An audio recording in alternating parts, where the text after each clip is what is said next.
Money की क्या definition है, देखो तो मनी क्या है, सिंपली कुछ चीजें हैं जो बार बार आएंगी, है ना।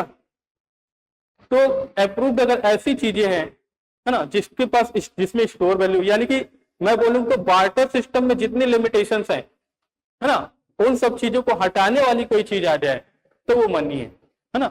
जिसमें वैल्यू स्टोर की जा सकती है, जिसको इजिली एक्सचेंज किया जा सकता है ना, जो कहीं ना कहीं ट्रांसफरेबल हो, जिसमें कोई भी वैल्यू को लॉस ना हो। तो वो सारी क्वालिटी अगर किसी एक मीडियम ऑफ एक्सचेंज में आ जाए तो वो क्या हो जाएगी बेटे, मनी हो जाएगी, है ना। तो चलिए देखते हैं definition of money. Money may be defined as anything, कुछ भी हो सकता है, which is generally acceptable as medium of exchange, जिसको जनरली मीडियम ऑफ एक्सचेंज में क्या कर लिया गया है, एक्सेप्ट कर लिया गया है। And the same time as measure at store value, मतलब उसको क्या किया गया, जनरली उसको किसी कंट्री के थ्रू या पीपुल्स ने, आरबीआई ने, आजकल क्या होता है आरबीआई लेते हैं या सेंट्रल बैंक को लेते हैं, है ना। तो जो बैंक है, सेंट्रल बैंक का, वर्ल्ड बैंक है ना, इन्होंने जो एक पर्टिकुलर जनरली किसी भी चीज को एक्सेप्ट कर दिया है, एनीथिंग, कुछ भी हो सकता है, मीडियम ऑफ एक्सचेंज, किस लिए एक्सेप्ट किया बेटा, कि वो एक्सचेंज का मीडियम होगा, एट द सेम टाइम एक मेजर एंड स्टोर वैल्यू, और वो वैल्यू को मेजर भी करेगा और स्टोर भी करेगा। तो ये क्या है, मनी है। अब अकॉर्डिंग टू डीएच रॉबर्टसन, देखो एक डेफिनेशन देख लेते हैं डीएच रॉबर्टसन की, anything which is widely accepted in payment, है ना, फॉर गुड्स और इन discharge of other kind of business obligation is called money. कहने के मतलब है कि कोई भी चीज मनी हो सकती है जो ज्यादातर यूज होगी पेमेंट के लिए और ऑब्लिगेशंस को क्या करने के लिए, डिस्चार्ज करने के लिए यूज होगी, है ना, वो क्या है बेटा, मनी है। तो अगर मनी को देखा जाए तो ये वाली जो डेफिनेशन है रॉबर्टसन की, वो बताती है मनी की बार्टर सिस्टम की एक लिमिटेशन, जिसमें हमने पढ़ा था अभी डिफर्ड पेमेंट, है ना। तो इस लिमिटेशन को कंप्लीट करती है। तो कहने का ये मतलब है कि अगर आप जनरली बार्टर सिस्टम की जितनी लिमिटेशंस हैं, है ना, उसको दूर करने वाला कोई मीडिएटर देख लिए तो वो मनी है नॉर्मली, है ना। ये थोड़ा लॉजिकली सोचने वाली चीज है, बट यहाँ पर दी हुई है वही चीज कि anything which is generally accepted medium of exchange and the same acts as measure store value, है ना। कोई भी चीज जो मीडियम ऑफ एक्सचेंज में एक्सेप्ट हो जाए और स्टोर करती हो वैल्यू का और मेजर भी करती हो, और साथ ही साथ नीचे वाली डेफिनेशन को देख लो, ऐसी कोई चीज, है ना, जो एक्सेप्ट हो पेमेंट के लिए और डिस्चार्ज करे any other kind of obligation, यानी कि लाइबिलिटीज को जो फ्यूचर के लिए डिफर्ड होती है, वो सारी चीजें क्या है बेटा, मनी है। ठीक है, तो मनी क्या है ये सभी को क्लियर हो गया होगा। मनी क्या है, कोई भी वो मीडियम है, कोई भी वो थिंग हो सकती है मनी, जिसको जनरली एक्सेप्ट किया गया है ना, किस लिए, एक्सचेंज करने के लिए। वो क्या क्या कर सकती है, क्वांटिटी को मेजर कर सकती है, वैल्यू को स्टोर कर सकती है और पेमेंट को डिफर्ड कर सकती है ना। तो ये सारी क्वालिटीज किसमें है, जिस भी पर्टिकुलर थिंग्स में होगी, वही क्या है बेटा, मनी है। वो क्या है, मनी। फंक्शन ऑफ मनी, है ना। तो मनी के कितने फंक्शंस हैं, तो देखिए देखा जाए तो 4 फंक्शन है, लेकिन इसको 2 पार्ट में बांट दिया है। पहला है प्राइमरी फंक्शन ऑफ मनी, दूसरा है सेकेंडरी फंक्शन, ठीक है ना। तो प्राइमरी फंक्शन में 2 होंगे, मीडियम ऑफ एक्सचेंज और मीडियम मेजर ऑफ वैल्यू, अभी अभी हमने इसको डिस्कस भी किया है। और सेकेंडरी फंक्शन में क्या होगा, डिफर्ड पेमेंट और स्टोर वैल्यू, है ना। तो देखा जाए तो ये अभी इसको डिस्कस भी कर रहे थे हम लोग कि मनी क्या है बेटा। तो मनी में अब देखा जाए तो 2 फंक्शन है, एक प्राइमरी फंक्शन और सेकेंडरी फंक्शन। तो कोई भी चीज जो दोनों इन फंक्शन को कंप्लीट कर रही है ना, तो वही है फंक्शन ऑफ मनी। कौन कौन से, तो प्राइमरी फंक्शन में 2 है, मीडियम ऑफ एक्सचेंज और मेजर ऑफ वैल्यू, है ना। मतलब मनी क्या करे, वो मीडियम ऑफ एक्सचेंज करे, यानी कि एक्सचेंज करने के बीच में अब एक ट्रांजेक्शन को कन्वर्ट, एक्सचेंज में कन्वर्ट करने के लिए क्या करे, हेल्प करे, उसका मीडियम बन जाए। और मेजर ऑफ वैल्यू मतलब और वैल्यू को क्या करे, मेजर कर सके, प्राइमरी फंक्शन है। सेकेंडरी फंक्शन क्या होता है मनी का, कि वो डिफर्ड पेमेंट के लिए यूज होती है और वैल्यू को स्टोर करती है ना। तो चलो इसको देख लेते हैं। प्राइमरी फंक्शंस कौन कौन से हैं, तो 2 है प्राइमरी फंक्शंस, है ना। Money of exchange, medium of exchange, money जो होता है वो मीडियम ऑफ एक्सचेंज होता है, ये प्राइमरी फंक्शन है बेटा, ध्यान रखिए। As medium of exchange money can be use make payment, है ना, to all transaction related to the goods and services. कहने का मतलब है जितने भी गुड्स एंड सर्विसेज से रिलेटेड ट्रांजेक्शन है उनकी पेमेंट्स को, है ना, मेक करने के लिए मीडियम ऑफ एक्सचेंज के टाइप में यूज होती है, वो क्या है बेटा, मनी। वो उसका प्राइमरी फंक्शन है, मनी का प्राइमरी वर्क यही है कि वो मीडियम ऑफ एक्सचेंज है।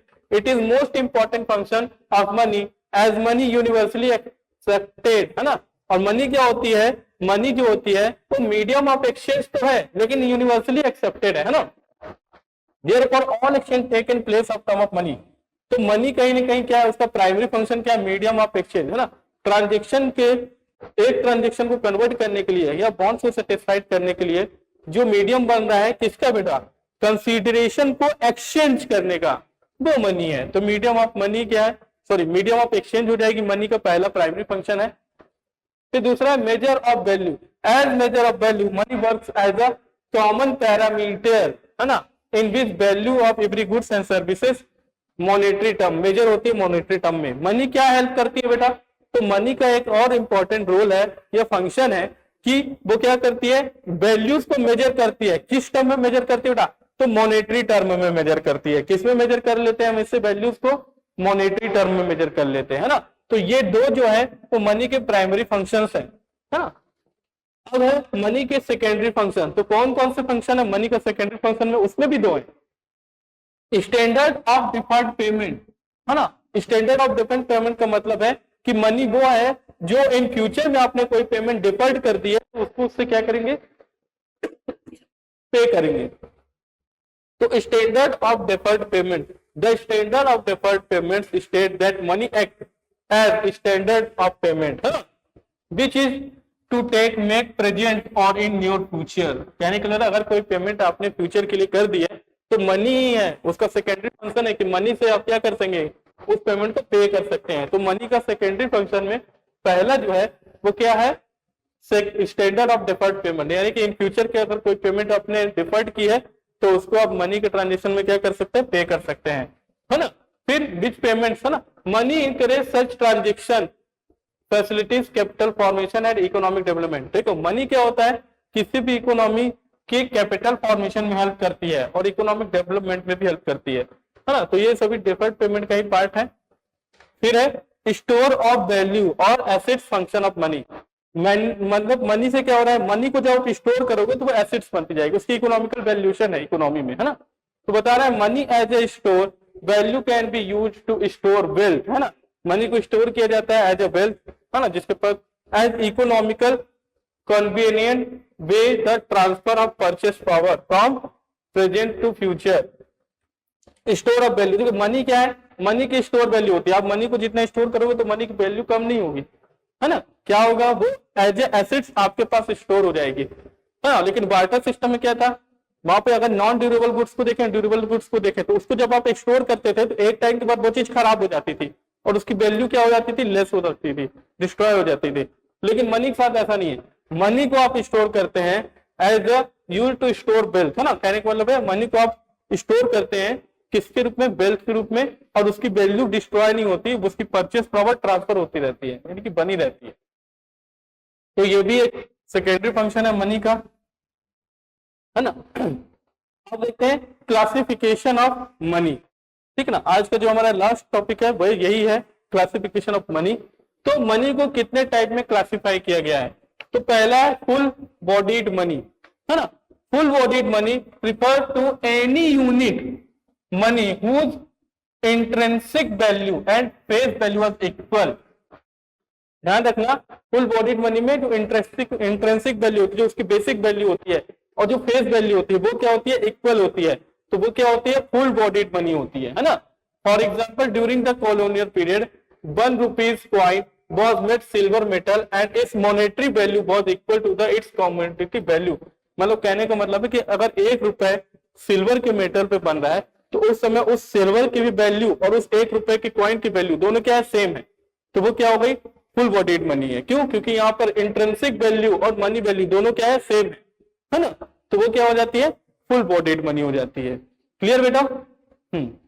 आगे बढ़ते हैं, रिप्रेजेंटेटिव फुल बॉडीड मनी। अब क्या है, representative full bodied money. Full body money क्या होता है, ये तो क्लियर हो गया बेटा। क्या होता है बेटा, इंट्रिंसिक और फेस वैल्यू दोनों क्या होगी, सेम होगी, यानी कि money value equal to commodity value, दोनों सेम हो जाएंगी किसमें, फुल बॉडीड मनी में। अब क्या होता है, रिप्रेजेंटेटिव फुल बॉडी मनी में, their representative full bodied money usually refers money made of paper. कैसे बनेंगे बेटा, मनी जो होगी वो पेपर होगी, पेपर करेंसी बात हो रही है। The money value representative full bodied money is much higher than its commodity value, है ना। अब क्या हो रहा है, यहां पर मनी की वैल्यू हाई हो जाएगी कमोडिटी वैल्यू से। कहने को देखो, अगर मैं देखूं पेपर करेंसी के, तो पेपर तो सस्ता होता है ना, लेकिन उसकी वैल्यू हाई होती है ना। किससे बेटा, कमोडिटी। तो कमोडिटी यहाँ पे क्या है, पेपर, लेकिन उसकी वैल्यू तो हाई है। अगर पेपर 1 रुपए का है लेकिन उसमें 100 रुपए का नोट, 100 रुपए की वैल्यू प्रिंट हो गई, तो वो 100 रुपए की करेंसी बन जाएगी। तो कमोडिटी तो एक की वैल्यू कम है लेकिन मनी की वैल्यू ज्यादा है, तो ये क्या हो जाएगी, representative full body money. Clear हुआ बेटा, है ना। Such type of paper money completed backed by the metallic, है ना, reserve of gold silver can be redeemed by the holder choice. Clear है। अब आते हैं next, credit money. Credit money क्या होती है, the money whose intrinsic value, है ना, और commodity value much lower than its face value, यानी कि इंट्रिंसिक वैल्यू कम होगी और फेस वैल्यू ज्यादा होगी। As credit money commodity value क्या होगी बेटा, उससे मनी वैल्यू ज्यादा है ना। यहां पर भी देखो है यही चीज है, यहां पर भी, यहाँ पे क्या पेपर करेंसी की बात कर रहे हैं, कमोडिटी वैल्यू से मनी वैल्यू ज्यादा है। यहां पर भी क्या है, कमोडिटी वैल्यू से मनी वैल्यू ज्यादा है। डिफरेंस क्या है, ये जो है as a credit money use होती है। किस लिए यूज होती है बेटा, क्रेडिट ट्रांजेक्शन यूज होती है ना। For example the face value of 200 note is ₹200 but the sale of note as paper we would get much lower amount. कहने के मतलब है कि यहाँ पे मनी वैल्यू जो होगी उसकी इंट्रिंसिक वैल्यू, है ना, किसके value is much lower than face value is known as credit money. Intrinsic value जो है फेस वैल्यू से क्या है बेटा, कम है। यहाँ पे थोड़ा सा मिस्टेक हो गया है, ये गलत हो गया है, चलो ठीक है, खैर आप इसको समझ लीजिए, है ना। यहाँ पे क्या होगा, जो इंट्रिंसिक वैल्यू है, ठीक है ना, वो उसकी मतलब लोअर होगी किससे बेटा, फेस वैल्यू से। फेस वैल्यू से क्या होगी बेटा, कम होगी, तो वो क्या है यहाँ पे, क्रेडिट मनी है, उसको हम क्या बोलते हैं, क्रेडिट मनी। क्लियर है। तो इस तरीके से क्लासिफिकेशन ऑफ मनी भी हो गया, है ना। आगे की क्लास में हम एक बार क्लासिफिकेशन मनी के बाद हम आगे की जो क्लास है उसमें देखेंगे कि सप्लाई ऑफ मनी क्या होती है ना, और उसके क्या क्या टाइप हैं, जो फीचर्स हैं M1, M2, M3, इसको हम देखेंगे। ठीक है, तो आज की क्लास हम यहीं पर ओवर करते हैं। आई होप आज की क्लास सभी को क्लियर हुई होगी। Thank you for this class.